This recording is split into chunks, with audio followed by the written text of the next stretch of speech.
충성과 헌신으로 이루어지는 하나님의 나라, 충성과 헌신으로 이루어지는 하나님의 나라. 우리 한 목소리로 같이 봉독합니다. 그때 여호수아가 루벤 사람과 갓 사람과 므낫세 반 지파를 불러서 그들에게 이르되 여호와의 종 모세가 너희에게 명령한 것을 너희가 다 지키며 또 내가 너희에게 명령한 모든 일에 너희가 내 말을 순종하여 오늘날까지 날이 오래도록 너희가 너희 형제를 떠나지 아니하고 오직 너희의 하나님 여호와께서 명령하신 그 책임을 지키도다.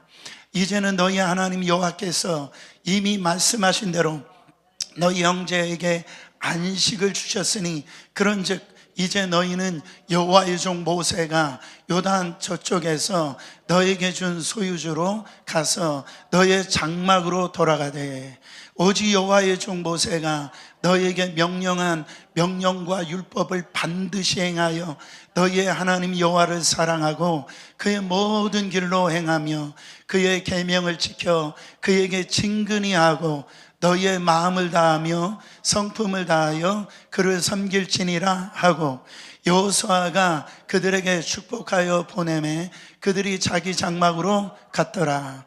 므낫세 반지파에게는 모세가 바산에서 기업을 주었고 그 남은 반지파에게는 여호수아가 요단 이쪽 서쪽에서 그들의 형제들과 함께 기업을 준지라.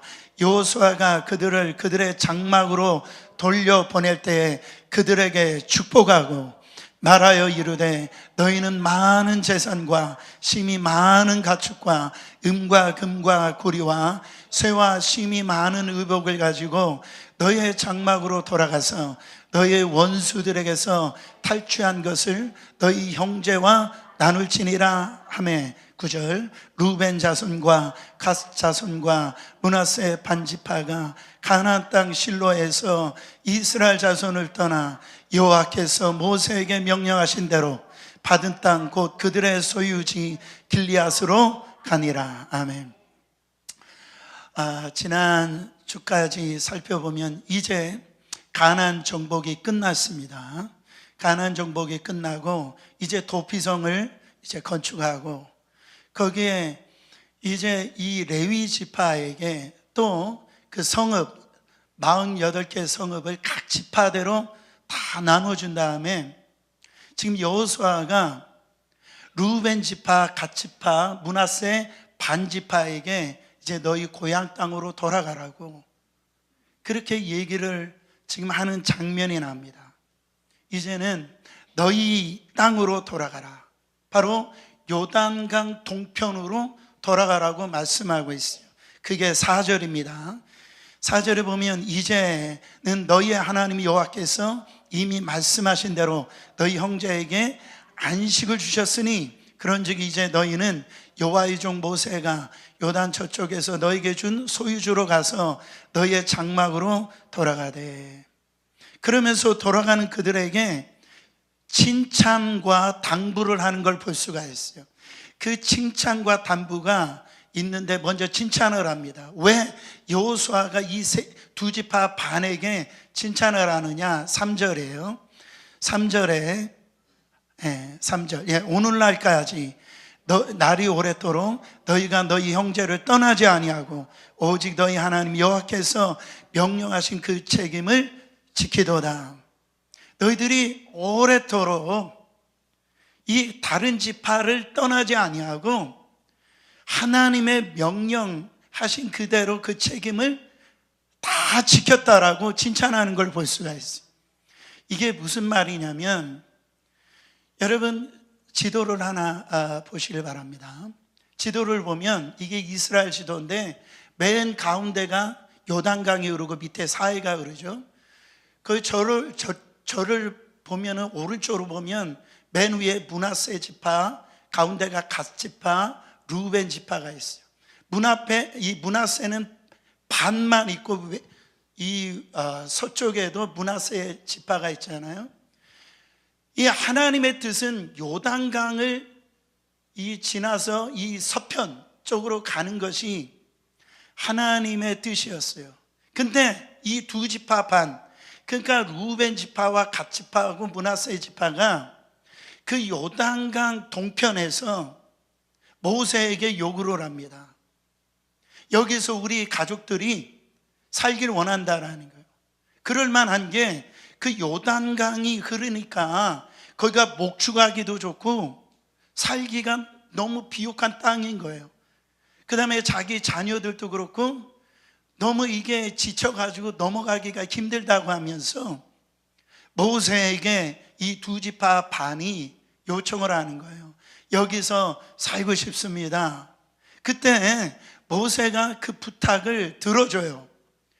들어주는데 이 모세가 한 가지 약속을 하라고 얘기를 합니다.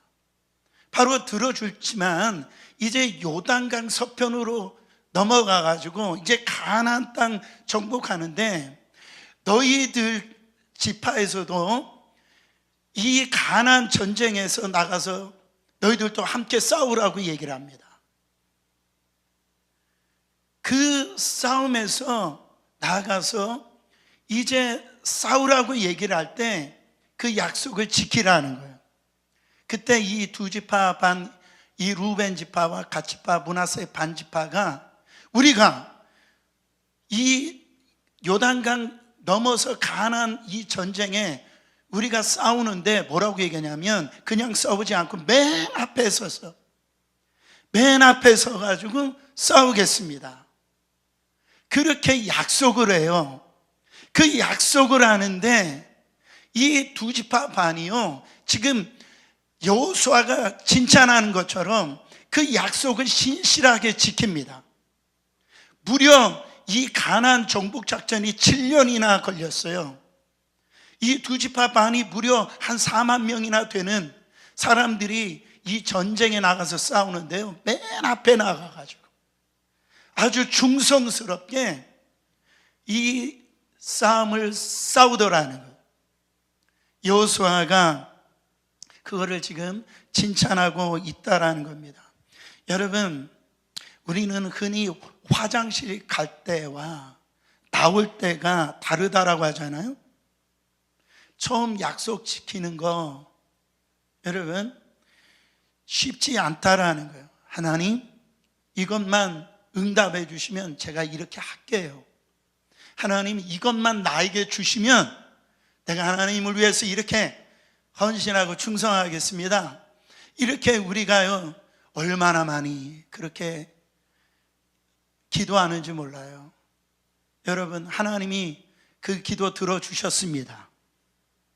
응답해 주셨다고요.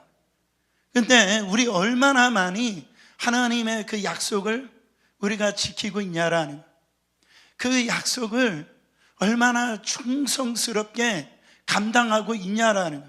근데 루벤 지파, 갓 지파, 므낫세 반 지파는요, 자기들이 요단강 건너기 전에 서편에서 모세하고 약속했던 그 약속을 그 신실하게 하나님 앞에서 지켰을 뿐만 아니라 그것도 맨 앞에서 충성스럽게 헌신했다라는 거예요.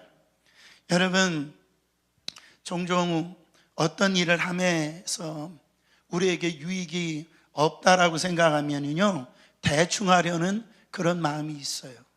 그렇죠? 굳이 내가 이렇게 애써서 고생할 필요가 뭐 있는가?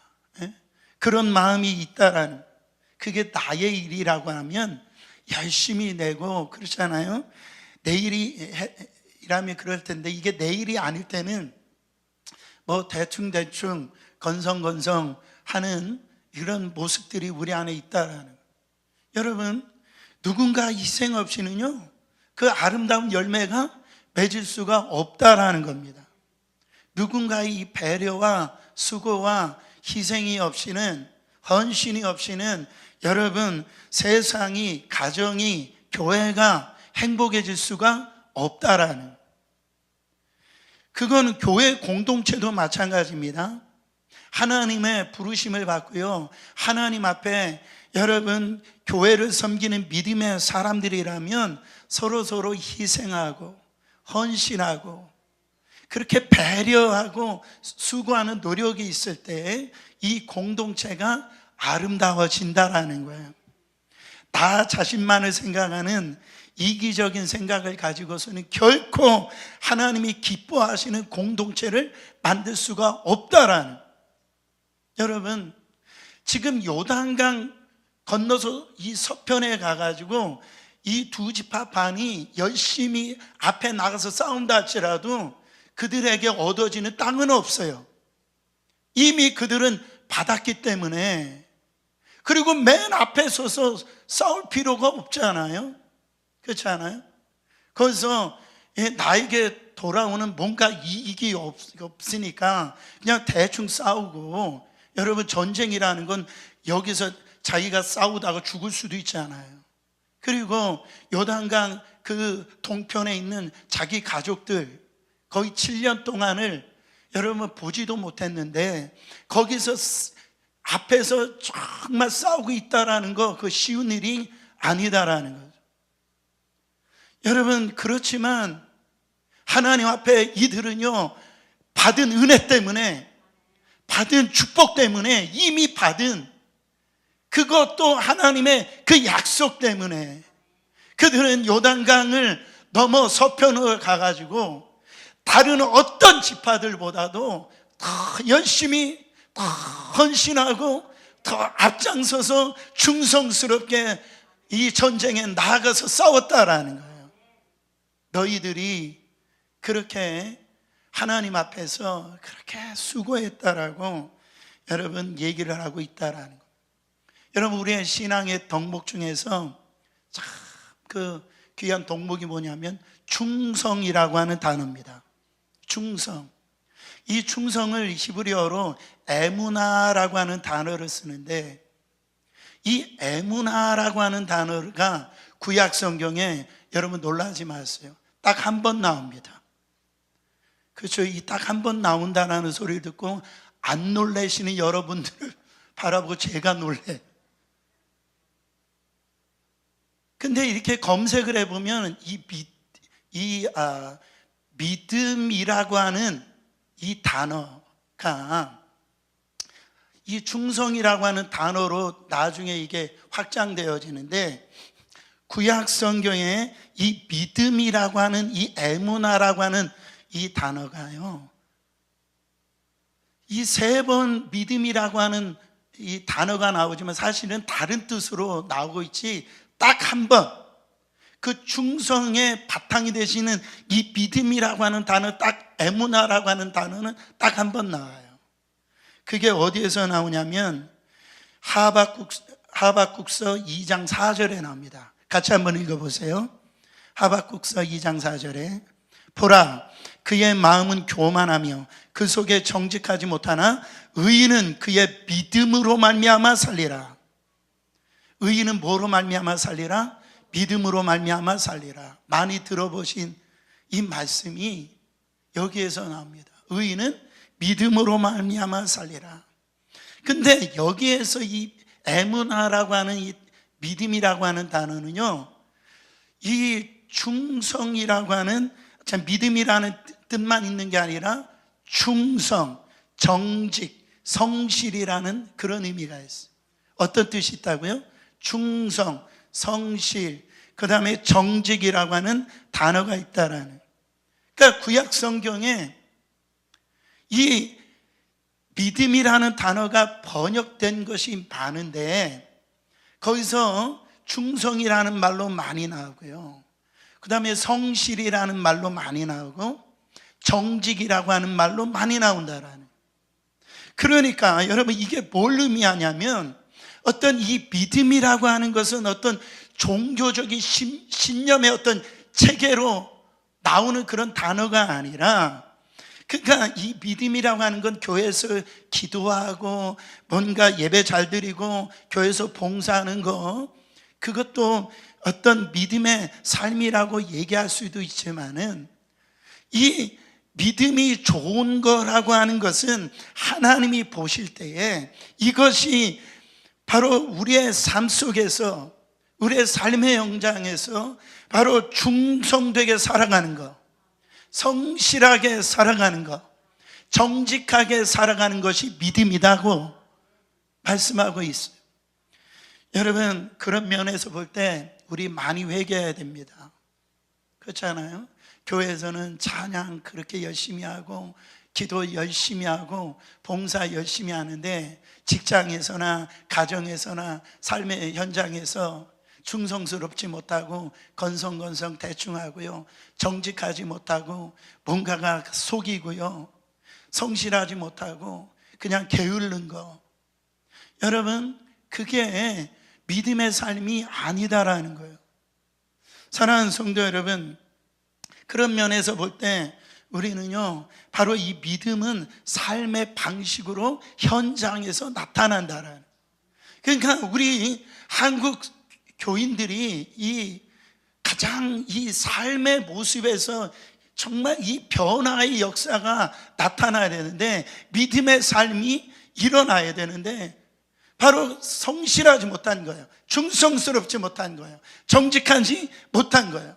입술로만 나는 예수 믿는 사람들이다 이렇게 고백을 하는데요, 진짜 가정에서 돌아가 보면, 직장에 돌아가 보면, 이 공동체 안에 들어가 보면은 믿음 없는 삶을 살아가고 있다라는 거죠.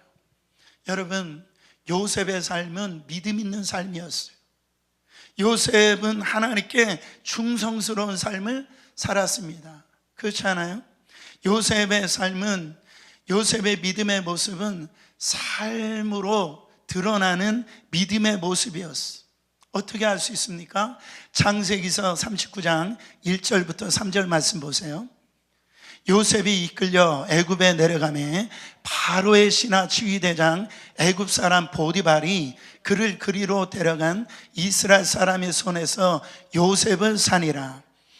여호와께서 요셉과 함께 하심으로 그가 형통한 자가 되어, 3절, 그의 주인 애굽 사람의 집에 있으니 그의 주인이 여호와께서 그와 함께 하심을 보며 또 여호와께서 그의 범사에 형통하게 하심을 보았더라.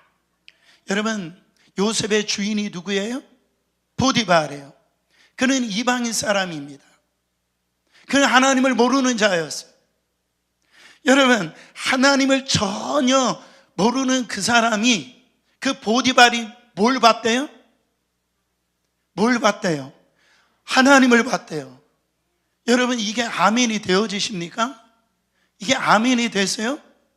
하나님을, 여러분, 저를 보면 하나님이 함께 하시는 게 보여요? 여러분들은 진짜 믿음 좋으신 것.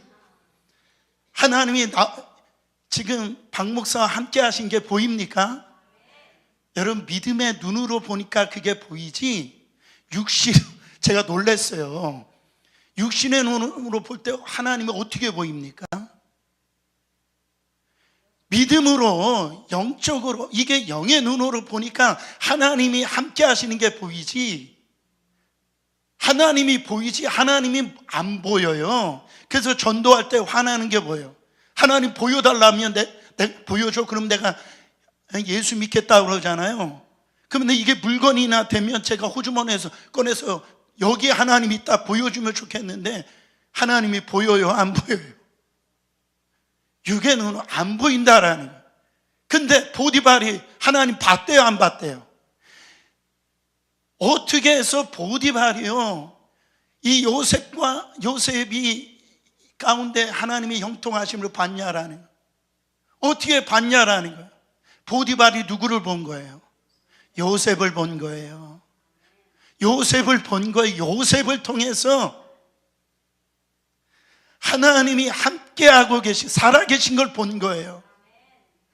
그 요셉의 모습을 통해서 정말 하나님을 이 보디발이 만난 거예요.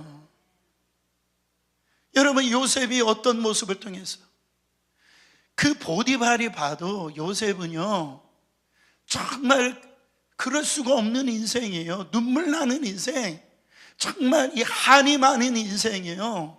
근데 이 보디발이 거기 보니까요, 얼마나 충성스러운지, 얼마나 정직한지, 얼마나 성실한지 감동을 받는 거예요.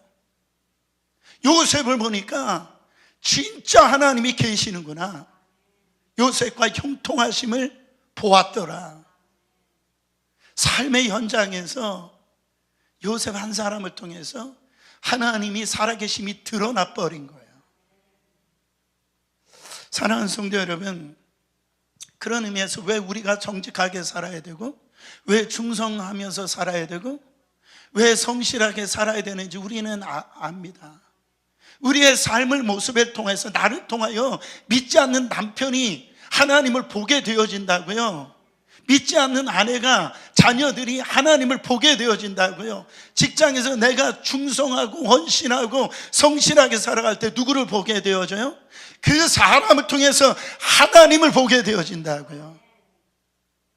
여러분, 이게 우리의 삶 속에서 정말 얼마나 놀라운 일들이 우리를 통해서 이루어가고 있는지 이루 말할 수가 없습니다. 여러분, 이때 여호수아는 이런 모든 사명을 갖다가 완수한 이 두 지파 반에게요, 6절에 보면은 축복을 해줘요. 그리고 난 다음에 이 물질까지 줍니다. 얼마나 고마울까요? 진짜 얼마나 이 가나안 전쟁, 그 힘들고 어려운 그 전쟁 속에서 맨 앞에 서가지고 그렇게 헌신하고 충성하는 그 지파들을 볼 때 여호수아가 얼마나 고마웠겠어요. 여러분, 힘들 때 함께하는, 헌신하고 여러분 그렇게 충성하는 그 사람이 있을 때 여러분 얼마나 고맙겠냐 말이죠. 목회자도 교회가 어렵고 힘들 때, 그리고 성전 건축할 때, 그때요 충성하고 헌신하고 희생하는 성도님들이 있을 때 제가 얼마나 고맙겠습니까? 얼마나 축복하고 싶겠어요. 그렇지 않아요? 우리 하나님도 마찬가지라는, 1절에 한번 말씀드린 적이 있는데, 안산에 가보면 제가 참 좋아하는 이분 소천하자 고훈 목사님이라는 분이 계세요. 정말 이분은 제가 간증할 때 청년 시절에 이 폐 결핵을 알았는데 치유받고 목사가 되어서 이 50명의 이 성도들을 이 안산에서 정말로 큰 대형 교회를 이루어 가셨는데, 근데 그리고 교회를 건축했는데 55세 때 이 위암 말기 판정을 받았대요. 췌장과 십이지장, 임파선 암이 또 이게 전이 돼가지고 이제는 심각한 상태예요. 오늘 이 주님 나라 가더라도 아무 이상이 없을 정도 그런 상태였대요. 근데 교인들이요 얼마나 많이 기도하는데, 눈물로 기도하는데, 한 권사님이 본인도 똑같이 말기 암으로 투병 중이었던 이 권사님이 뭐라고 이 교회 나와서 기도하냐면, 하나님, 제가 천국 갈 때 혼자 가게 하지 마시고 목사님 암까지 가지고 가게 해주세요. 그렇지 않으면 안 가겠습니다. 제 생명을 단축시켜 주시고 대신 목사님 생명을 연장시켜 주시옵소서. 그 기도했는데 그날 밤에 소천하셨대요. 근데 권사님이 운명하시기 전에 가족들에게 기도 응답 받았으니까 목사님 걱정 말고 수술 받으시라고 해라, 그렇게 전해줘서 그때 그 소리를 듣고 이 목사님이 하나님 말씀 피투성이가 되더라도 살라, 이 에스겔서 이 16장 6절 말씀이 응답으로 받고 이게 기적적으로 살아나셔가지고 교회가 막 더 부흥을 했다라는, 고은 목사님이 이 수기를 쓰셨는데 거기에 보면 잃은 것과 얻은 것 시를 남겼어요. 나는 암으로 인해 내 생애에 중요한 몇 가지를 잃었다. 위 절반, 약간의 십이지장, 약간의 췌장. 나는 암으로 인해 내 생에 아주 소중한 많은 것을 얻었다. 성도들의 사랑을 얻었다. 남아있는 것들에 대한 소중함을 아는 변화의 체험, 병들고 고통당하는 사람들 곁에 다가갈 수 있는 위로자의 체험, 날마다 하늘만 바라보며 살아가는 소망의 신앙. 나는 암으로 인해 약간의 손실은 있었으나 실로 계산할 수 없는 더 많은 은혜를 얻었다. 여러분, 아마 이 목사님은 지금 천국에 가셔서 그 권사님 만나고 아마 정말 그때 고마웠다고 그랬을 거예요. 여호수아도 지도자로서 어려울 때 함께 있어주고요, 전방에서 싸워준 그들이 얼마나 고마웠겠어요. 얼마나 고마웠겠어요. 그리고 하나님과 약속을 신실하게 지켜준 그들을 볼 때 여호수아는 모든 것을 다 주고 싶어서 그들을 막 축복해 줍니다. 그 가지고 있는 물질까지도 다 보내주는 걸 볼 수가 있어요. 사랑하는 성도 여러분, 우리가 하나님 나라를 이루려면 이런 헌신과 이런 충성된 삶이 있을 때 저희 교회가 그렇게 하나님 나라를 이루어가는 교회가 될 줄 믿습니다. 서머나 교회 7교회, 이 초대교 7개 중에 서머나 교회는 핍박이 많은 교회였어요. 가난한 교회였어요. 그 성경에 보면 가장 작은 아주 개척교회였어요. 근데 이 주님이 이 서머나 교회를 축복하는 걸 볼 수가 있어요. 축복하는데 뭐라고 축복하시냐면은 끝까지 충성해라. 언제까지 충성하라고요? 끝까지. 너무하시는 거 아니에요? 아니 지금 고난 중에 있고 고통 중에 있고 개척교회고 먹을 것도 없는데 아니 충성하라고 하는데 그것도 적당히 하라는 것도 아니고 끝까지 충성하라는 거예요. 사랑하는 성도 여러분, 힘들고 어려울 때 이거를 더 충성하잖아요. 하늘의 복이 임합니다. 그거를 가다가 멈추니까 그래요. 그렇기 때문에 하나님의 역사를 경험하지 못하는 거예요. 그때 하나님이 우리 주님이 뭘 주신다 해요? 생명의 면류관을 너에게 더해 주시라. 여러분, 말로 신앙생활하는 거 아닙니다. 우리 자꾸 말로는 뭐 다 하려고 그래요. 그러나 하나님의 나라는 희생과 헌신과 충성으로 이루어지는 나라예요. 교회 마찬가지입니다. 이번에 저희 교회 35주년을 맞이하면서 정말 이 성전 건축을 할 수 있게 하신 하나님을 찬양합니다. 저는 앞으로 여러분들의 헌신과 충성과 정말 부르심 앞에 온전히 순종하면서 나갈 때 놀라운 우리 교회가 주님의 이 역사를 이룰 뿐만 아니라 하나님 나라를 세워가는 교회가 될 줄 믿습니다. 그곳에 여러분들이 쓰임받기를 예수 그리스도의 이름으로 축원합니다.